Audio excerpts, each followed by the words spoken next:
하나님께로 돌아오게 하는 자라는 제목으로 말씀을 전하겠습니다. 성탄절이 한 달 앞으로 다가왔습니다.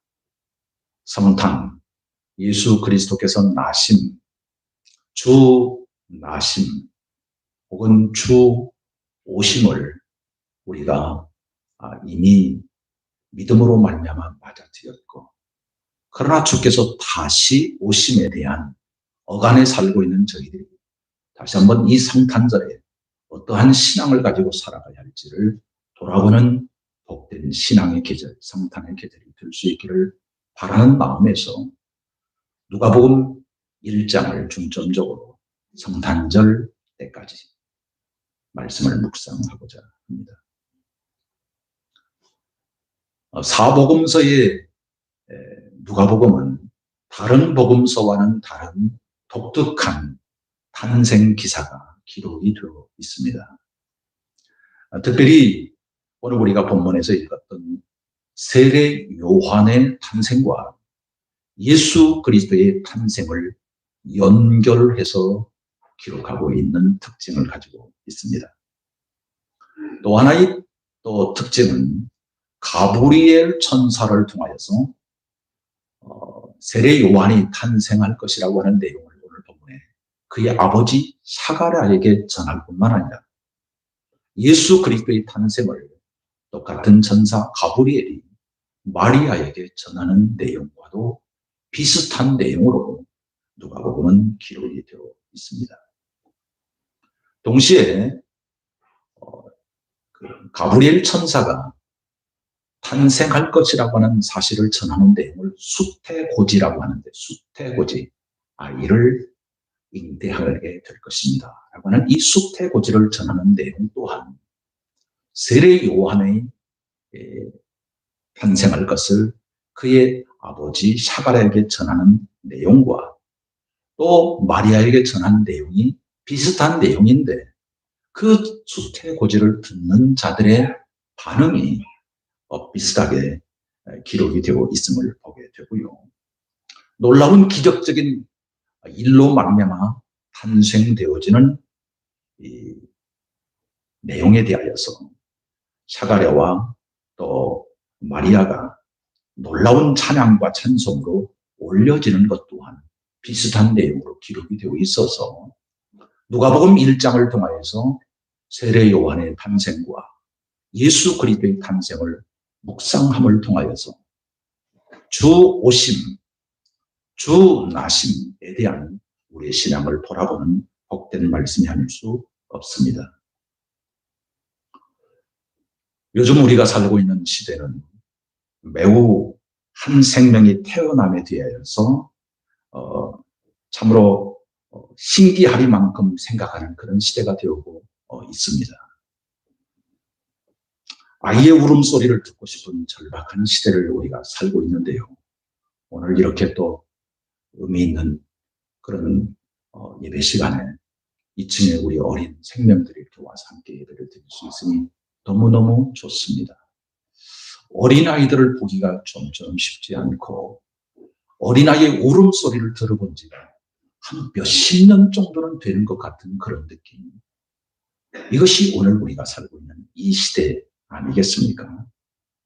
그래서 한 생명이 태어나면 동네가 시끄럽고, 동네 정도만이 아니라 군단위, 10단위가 시끄러울 정도로 경사스러운 이야기가 되었으니, 이런 절박한 상황, 이것을 오늘 우리가 피부로 느끼고 있는 상황입니다.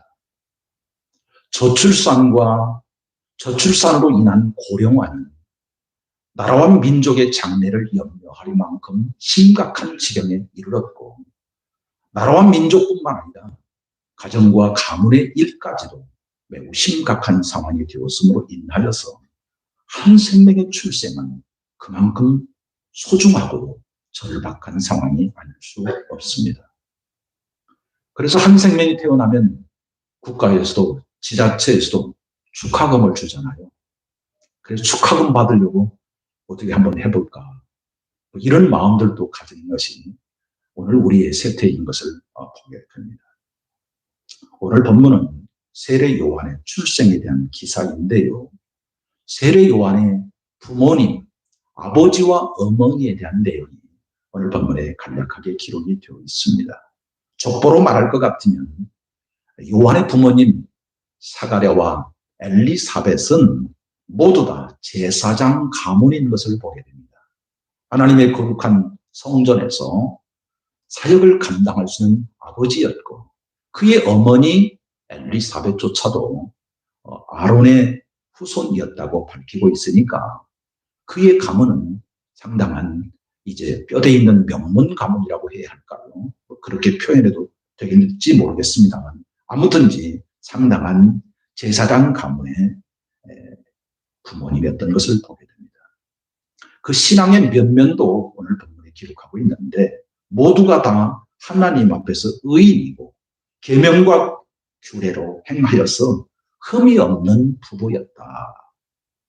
흠 잡을 데 없는 부부였다라고 기록하고 있음을 보게 됩니다. 그런데 한 가지 부족한 것이 잉태를 못하여 자녀가 없는 부부라고 하는 점입니다.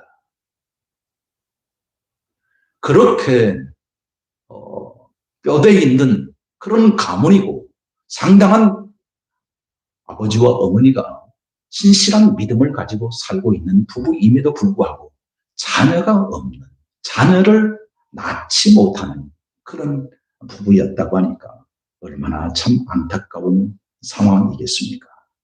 생명을 가질 수 없는 불임 부부, 불임 가정이라고 한다면 아마도 천만금을 주어도 이것과는 바꿀 수 없다라고 할 만큼은 한 생명이 아니겠는가 하는 것이죠. 생명, 한 생명, 하나님의 형상으로 지음받은 그 생명을 얻고자 하는 생명에 대한 소중함, 생명에 대한 간절함, 절박함, 이것은 그 가정의 아마도 매우 중심적인 첫 번째의 소원이 아닐까 하는 것입니다. 그런 소원이 있었기 때문에 아마도 이 샤가랴는 직무를 감당하는 사역 가운데서 늘상 하나님 앞에서 기도하지 않았을까. 하나님, 저희 부부에게 어찌하여서 생명이 없습니까? 생명 없음에 대한 하나님 앞에서의 탄식이기도 하고 소원이기도 하고, 그래서 구하는 믿음의 사람들이 되었던 것을 보게 됩니다. 오늘 저와 여러분이 하나님 앞에서 특별히 이 성탄의 계절을 살아가는 우리로서 한 생명의 소중함을 얼만큼 가지고 있는가를 다시 한번 생각하는 그런 계절이 될 수 있기를 바랍니다. 하나님께서 나를 불러주셔서 자녀 삼아주심으로 인하여 하나님의 거룩한 생명 삼아주셨는데, 우리 가정에 더 많이 하나님의 거룩한 구원받은 백성들로 말미암아 살아갈 수 있도록 영적 생명을 허락하여 주옵소서. 그렇게 간절히 소원을 가지고 기도하는 믿음의 사람들이 되어야 될 것입니다. 태문을 열어주셔서 육체 생명도 허락하여 주시고 영적 생명도 허락하여 주셔서 살아가는 우리 가정, 우리 가문, 우리 자손들이 되게 하여 주옵시고, 뿐만 아니라 아까도 말씀드렸다시피 저출산과 고령화는 심각하게 농어촌을 망가뜨리고 있습니다. 얼마 있지 않아서 농촌은 사람이 살지 않는 그런 지역이 될 것이고, 사람이 살지 않는 지역이 된다고 한다면 곳곳마다 세워지는 교회도 문을 닫게 될 것이라고 하는 자명한 현실 앞에 오늘 우리가 하나님 앞에서 생명을 주시옵소서, 생명이 곳곳에 퍼져서 하나님의 놀라우신 이름을 찬송하는 마을이 되게 하시고 교회가 되게 하여 주옵소서. 오늘 우리의 간곡한 그런 소원을 가지고 기도하는 저와 여러분이 될 수 있기를 주님의 이름으로 축원합니다. 가브리엘 천사가 오늘 본문에 등장합니다. 직무를 감당하고 있는 샤가랴에게 찾아와서 성전 안에서 사역을 감당하는 중에 가브리엘 천사로부터 수태 소식을 듣게 됩니다. 아들이 태어날 것입니다. 근데 그 아들의 이름은 요한입니다. 요한이라고 하는 뜻은 하나님은 은혜롭습니다 라고 하는 뜻입니다. 그러니까 아이가 태어날 것과 그 아이의 이름은 요한이다. 하나님의 은혜로 되어진 일이라 라고 말씀해 주십니다.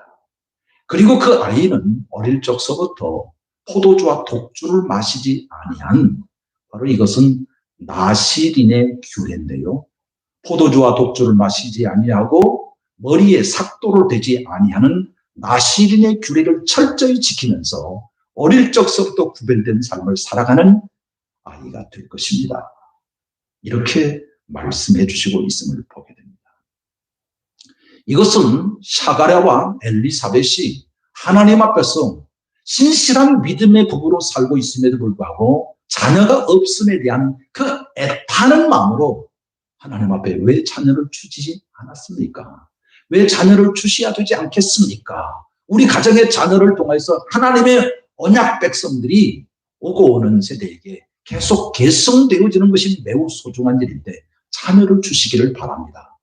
이렇게 기도하였을 터인데 그 기도에 대한 응답으로 엘리사벳을 통하여서 아이가 나올 것이고 요한이라 이름할 것이고 그는 나시린의 규례를 가지고 살아가게 될 것이라고 하는 응답을 주셨음에도 불구하고 오늘 본문에 등장하는 사가랴의 반응은 전혀 다른 반응입니다.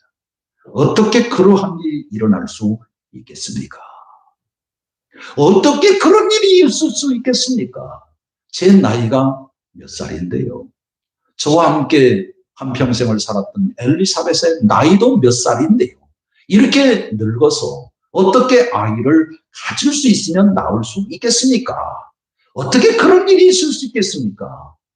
정작 기도를 해놓고도 응답에 대한 반응은 불신앙의 반응이었던 것입니다. 이로 인하여서 가브리엘 전사를 통해서 들려준 말씀은 너는 말 못하는 사람이 될 것이다. 잉태되고 출산하기까지는 너는 말을 하지 못하는 사람이 될 것이라 라고 말씀하고 있습니다. 믿음이 없으면 말을 못합니다. 말을 못해야 되는 것이죠. 우리가 잘 알고 있다시피 이 출생에 대한 이야기는 구약 성경 속에서 비일비재합니다. 잘 아시는 바와 같이 아브라함의 아들을 이삭을 낳기까지는 하나님께서 약속을 해 주셨음에도 불구하고 장장 25년을 기다리게 하심으로써 아브라함의 아들 이삭이 태어난 사실을 우리는 너무너무 잘 알고 있습니다. 하나님께서 하나님의 거룩한 백성들을 구원하고 또 이끄는 지도자로서 쓰임받는 믿음의 가정에 출생하게 되는데 우리가 아이를 갖지 못하고 낳지 못하는 한나의 가정에 한나가 하나님 앞에서 성전에서 열심으로 기도할 때 하나님께서 한나의 심령 속에 복중에 귀한 생명을 넣어주지 않습니까? 그가 사무엘이지 않습니까? 하나님께서는 아브라함의 가정에 이삭을 주실 때 25년을 기다리게 하신 것은 아브라함의 육체적인 나올 수 있는 가능성이 완전히 사라질 때까지를 기다렸던 것을 보게 됩니다.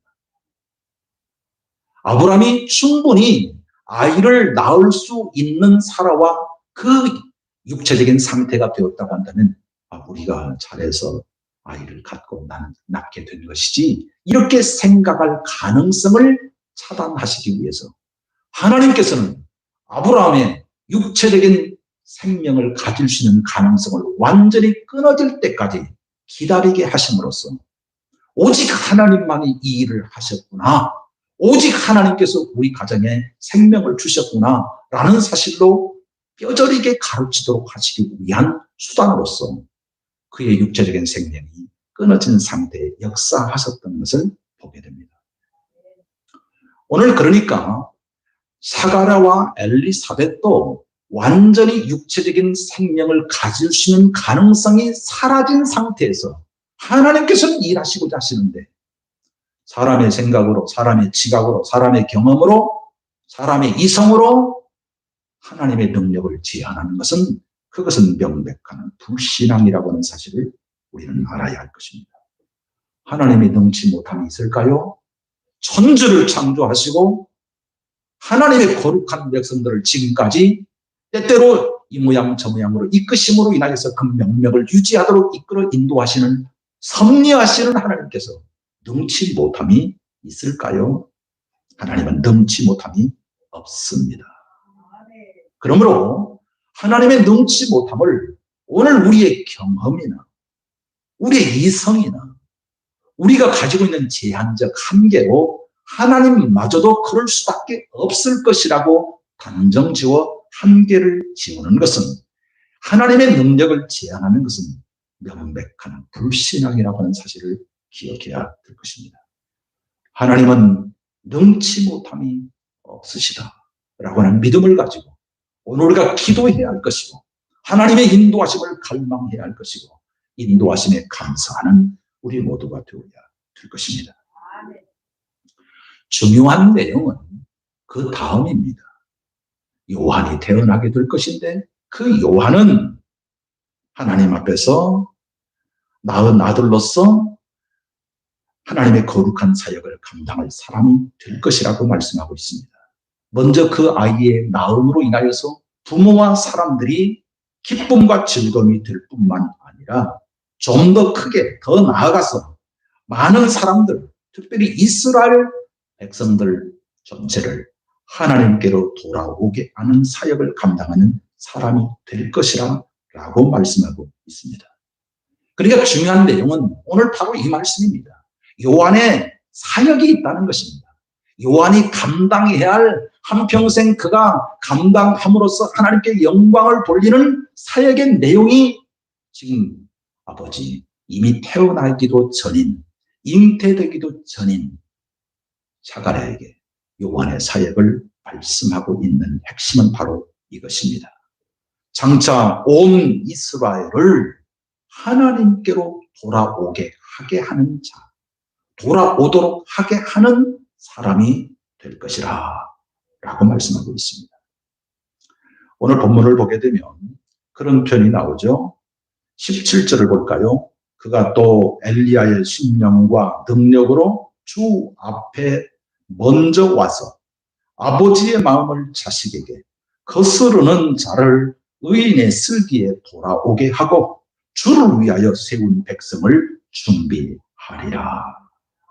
사역의 핵심을 말씀하고 있다고 한다면 그 단어는 돌아오게 하는 사역입니다.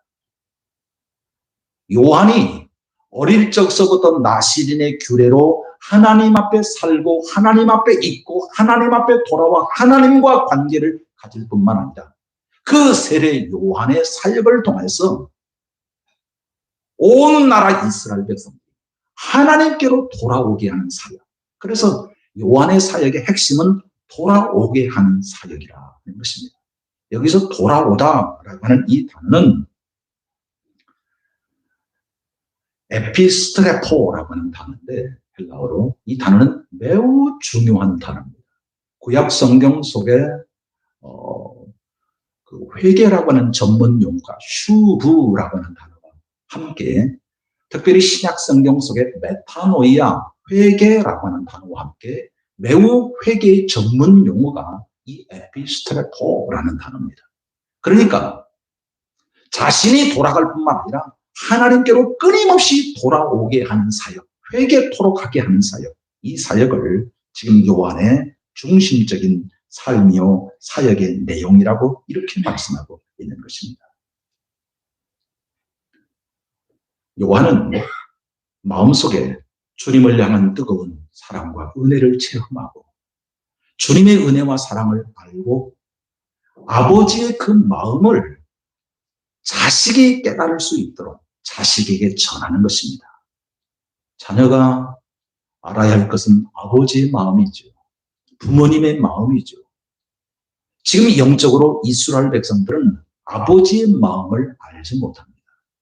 그래서 요한은 아버지의 마음을 자녀들에게 잘 전해서 그 자녀들이 아버지의 마음을 깨닫고 아버지의 마음이, 아버지의 계획이, 아버지의 그 크신 사랑이 우리를 향하여서 이렇게 크단 말이야. 알지 못하였던 상태에서 깨닫는 사람이 되어서 아버지의 품 안으로, 아버지의 뜻으로, 아버지께로 돌아오도록 하게 하는 사역을 요한이 감당할 것이고, 거스리는 모습으로, 빗나간 모습으로 마치 탕자와 같이 헤매이던 그런 영혼들을 의인의 슬기로 아버지의 놀라우신 사랑의 지혜와 그 은혜의 품 안으로 돌아올 수 있도록 하게 하는 사역이 바로 요한의 핵심적인 사역이라는 것입니다. 요한은 예수님 오시기 전에 반드시 와야 하는 사람이었습니다.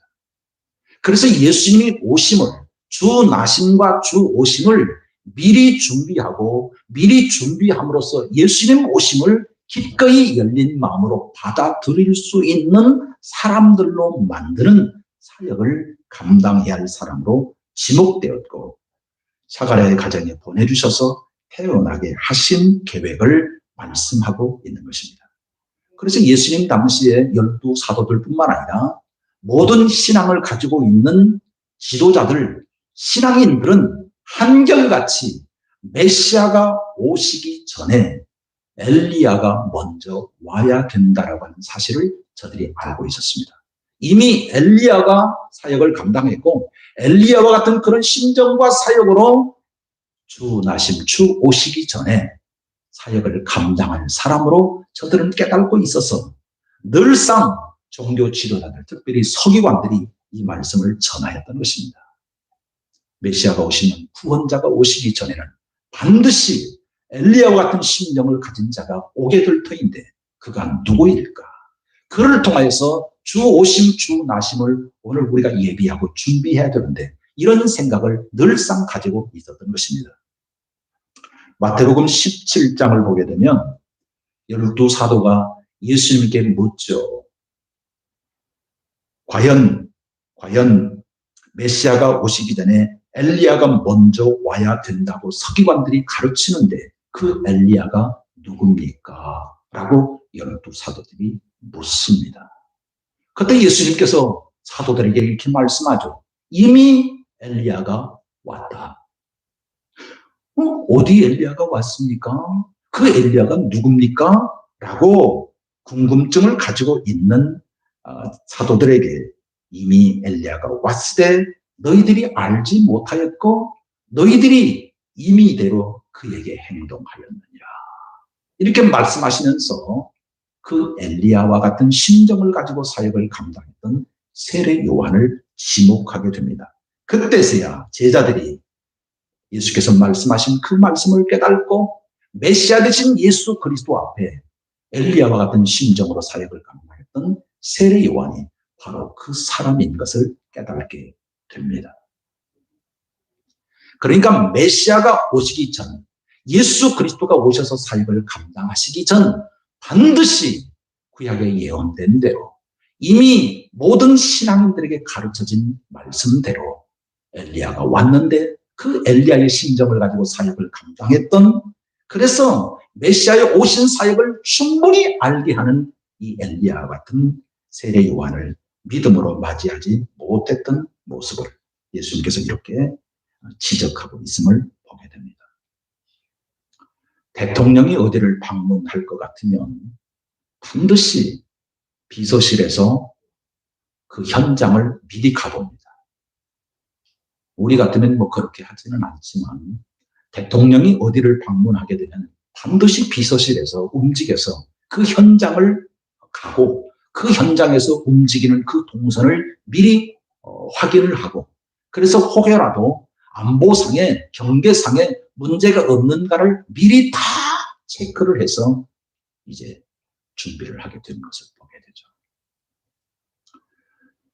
그와 같이 예수님께서 이 땅에 오실 때, 이 땅에 나실 때 세례 요한은 그 모든 이제 준비자로 미리 보내주셨던 것을 보게 됩니다.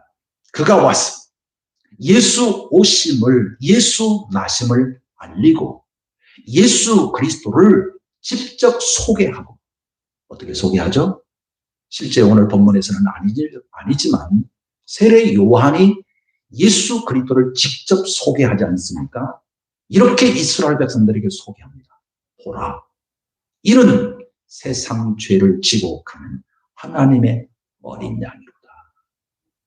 예수 그리스도의 나심과 예수 그리스도의 오심을 알리는 전령사로서, 그리고 예수 그리스도를 무대 위에 올려드리는 소개자로서, 그리고 이스라엘 백성들의 마음속에 하나님을 향한 열망을 갖도록 그들의 마음속에 말씀을 주시고, 특별히 요한은 세례 요한이라고 하는 별명을 가지고 있지 않습니까? 세례 요한이라고 하는 별명이 왜 붙었어요? 세례를 많이 주었기 때문입니다. 요단강에서 세례를 많이 베풀었던 사람이기 때문에 이름 자체는 요한이지만 그 앞에 세례자를 붙여서 세례 요한이라 이렇게 붙이지 않습니까? 요단강에서 그렇게 많은 요한이 세례를 베푼 세례는 회개의 세례입니다. 회개의 세례를 베풀므로 인하여서 저들이 거스리고 또 빗나간 그들의 마음을, 아버지의 마음을 알게 하심으로써 오직 예수 그리스도를 통해서 아버지께로 돌아가는 사람들로 세우는 사역을 감당하기 위하여 세례 요한은 요단강에서 세례를 베풀므로써 사역을 이루었던 것을 보게 됩니다. 사랑하는 성도 여러분, 오늘 우리는 성탄절을 한 달 앞에 두고 있습니다.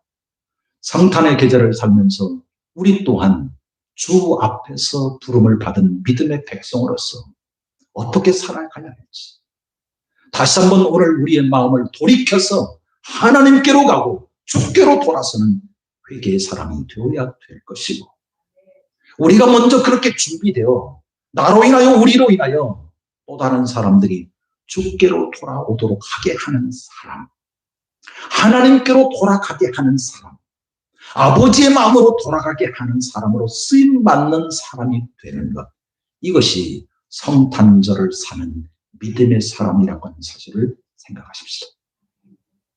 세상의 유행과 풍조에 휩쓸려서